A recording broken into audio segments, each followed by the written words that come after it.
बहुत समय पहले की बात है। हिमालय की तराई में स्थित एक शांत गांव में विवेक नाम का एक युवक रहता था। वह बुद्धिमान था, किंतु जीवन की छोटी छोटी घटनाओं से वह आसानी से विचलित हो जाता था। कभी परीक्षा में अच्छे अंक न आने पर उदास हो जाता, तो कभी प्रशंसा मिलने पर अभिमान से भर जाता। एक दिन वह अपने गुरु ऋषि यशोमित्र के पास गया और बोला, गुरुदेव, मेरा मन बहुत अस्थिर रहता है। मैं कभी अत्यंत प्रसन्न होता हूं और कभी गहरे विषाद में डूब जाता हूं। कृपया मुझे मार्ग दिखाइए। गुरु मुस्कुराए और बोले, कल सूर्योदय से पहले आश्रम के पीछे वाले वन में एक यात्रा पर निकलो। वहां तुम्हें संभव का रहस्य प्राप्त होगा।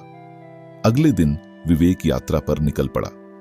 कुछ ही दूर चला था कि उसका पैर फिसल गया और वह कीचड़ में गिर पड़ा। क्षण भर को वह क्रोध से भर उठा, पर तभी उसे गुरु की बात याद आई। संभव। उसने स्वयं को शांत किया और आगे बढ़ गया। थोड़ी दूर पर उसने एक सुंदर हिरण को देखा जो शांतिपूर्वक जल पी रहा था। वह दृश्य देखकर उसका हृदय आनंद से भर गया, पर फिर उसने स्वयं से कहा, यह भी क्षणिक है।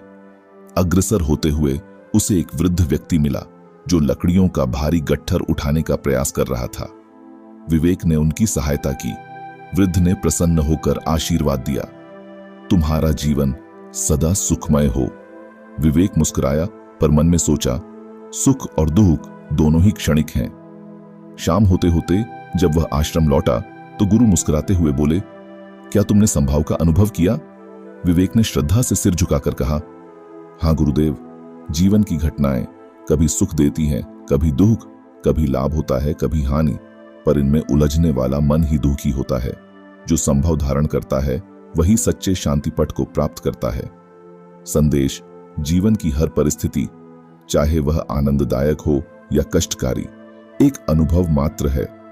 यदि हम संभव बनाए रखें तो न केवल हमारा मन स्थिर रहेगा, बल्कि हम अपने कर्तव्यों को भी पूर्ण श्रद्धा और समर्पण के साथ निभा पाएंगे।